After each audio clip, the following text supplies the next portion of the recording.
Generic greetings and welcome back once again to Prison Architect Escapes. Today's beverage is a very creamy banana oat milk milkshake. So welcome back to Prison Architect Escapes. This is a series where we attempt to break out facilities not made by me. This is Prisoner Watson, prisoner number 379156113. Breath. This is, I believe it's called the Santa Cruz facility, as always link in the description. And I think the main selling point is that it's a quite small, compact island facility and also quite quirky. So we'll have a look at it and see what the deal is. Immediately I'm drawn to the designs of these cells. We've got the one that we're in, which has got a sort of 3x2 standard layout, but it's also got a sort of barred wall, a little stool, as well as sink and mirror there. But then next door is a 2x2, and then this is technically a 3x3, but it's also got a bird cage in there. We've got a 3x2, but there's sort of a corner knocked off. We've got is that a 4x2, but it's also got a painting in it? Okay, this is immediately quite curious in its design. This is also sort of a rundown part of the facility, I believe, because it's got default flooring on the inside, no flooring on the outside, and the sort of rusty corrugated metal. Okay. Immediately I'm thinking this is not going to be overly difficult to escape from. If I get a lighter, I can just set fire to this thing and then we'll be out. But as always, the fun is in finding out, and let's have a look around. I wasn't brought in via boat, helicopter, hearse, alien, spaceship, camel, etc. It was just you immediately just dumped in here, so I've not been escorted in, so I don't know what the design is like. I'm immediately seeing, potential here for tunneling, because we've got this workshop here, so lots of tools, but there is obviously metal detectors, so we can't get absolutely everything. That is a curious thing. We've got obviously door servos, and that's a remote access only door, and then an open execution. It's literally execution just just in the in this sort of one building. It's not isolated. That is very strange indeed. Like I say, quirky design. Obviously we can, well, the easiest way to escape would be taser teleport, but I'm not seeing taser rollout. I'm seeing body armor, but I'm not seeing any tasers on these guards, and I don't know if there is armed guards. I think though, here's one. We've been escaping via many different methods throughout the course of this series, and I think one of the most divisive, I think is the most divisive method, is actually the climbing on walls. Some are sort of semi-recently discovered, the way you go onto a fence or onto a hedge, and then if that's adjacent to any other wall, you can then climb on the walls. Taser teleport is, I think, universally accepted to be an exploit of unintended game mechanics. It is something that, we can use, but it's just sparingly. But I think it's fairly agreed upon that is just an exploit. However, the walls one, although I don't think it's intentional in terms of the mechanic, it's sort of split 50-50. A lot of people saying that no, we shouldn't use it, it is an exploit, all this sort of thing, and then others saying that, well, actually no. Oh, what's happening here? My character's not moving properly. Others saying, well, actually, I mean, it passes the sort of real life test. Of course you could climb up a fence and then on top of a wall, so why wouldn't you use it in game? And because of that, like I say, it's very divisive. Anyway, we've got an open yard here, we've got some power, we've got what appears to be a laundry with a dog kennel next to it.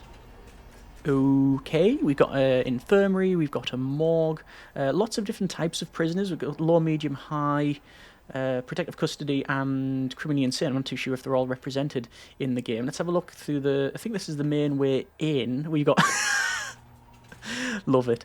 So, when it comes to visitor booths and visitation, the visitor booths are the most secure type of visitation object you can get, because it separates the two, so contraband can't flow. However, what sort of defeats that is when you are allowed to get in both sides. Brilliant, love it. And I'm liking all the little extras that's in this on the map, like the sort of paper lanterns here, the little hedges and lights and barbed wire, and I'm guessing this is the main way in. Should we just try and walk out? I know this is set as staff only, but if that opens up, we can probably just have a quick walk out, and it should be fairly easy. And that's a sniper. And okay, it looks like I'm just gonna have to try and run out, because we've committed now, and yet we're unconscious. Okay, skip punishments. So getting out via that way is almost certainly not going to happen. But I think I'm fairly confident how I'm going to escape. I'm going to tunnel out, and I'm going to show you a method that is very underused on my part, but I think it should be quite interesting. And let's just break some of this because I need some traits here. I'll only be picking up the traits that I absolutely need. So I'm going to need swimmer, and I'd like quick. I'm going to pick up quick, and we're going to, like I say, just farm some points, and the best way to do that is to hit objects that you can break in one go, which in this particular case we've got these oh, good grief, there was a lot of doggos that came in there. We've got all these chairs and such, what are they called? The classroom desks, yeah, the desks. And we'll go in here, we'll sort of punch that guy and that guy and that guy and that guy. Okay, I'm trying to break these things and it's not happening. We've farmed up to, we've got 7 more points, so I need very swimmy, so we're gonna have to, oh, what's happened now? Oh, the regime has changed to sleep, okay. So we're being brought into here. If we weren't on an external part of the facility, this would be a lot more difficult, but, well, we are, so we're going to allow ourselves this method, which is sort of, it is a tunnelling method, but it requires a very specific set of circumstances and for the tunnel to be detected, and we can pick up swimmer now. Okay, so I do need some escape tools, so what I'm going to do is head over to the laundry first, so we'll go in here, and then we'll pick up the over-starched towel, which we can use as a digging implement. I didn't beg the game. And let's go round and into the workshop and pick up the pickaxe. And with these two, we should be able to get out without any problems. So this is where the difficult part is. There's a lot of guards patrolling, and obviously we don't want to be detected, at least not yet. So I'm going to go and start the tunnel, and in we go. And we're just going to tunnel up. So we head to the north, and it also means we need to be in the water. Now, yes, you can tunnel underwater, and we've done this before. This is nothing like overly new. However, there is a bit of a problem in this one. Although we can get to the edge, you can't go. I mean, you can get to there, and you just sort of float in nowhere. I mean, existential crisis here. But you can see it says stash contraband, but you can't tunnel up. So we cannot tunnel up at all, which is curious. So how do we get out? Well, like I said, this is something that we have not often done. I don't know if I have shown this in the past. What we do is we say to the guards, hey, look, I found a tunnel. It's here. And it's detected. So what happens is, that because they've detected us going in, they now have said, right, tunnel's been detected, and what's going to happen is the workers are going to come along and they're going to start to remove the tunnel. But the problem is that if we're in the tunnel when it's removed, we get kicked out into the surface. So we just have to sit here hoping that this tunnel eventually gets removed before we drown, because we are literally in an underwater tunnel that's now sealed off from the surface, and that is as terrifying as it sounds. There you go, so that's that one being removed, and then eventually this section will be removed and we should be kicked out where we can just swim to the end, and that's Prison Architect Escapes.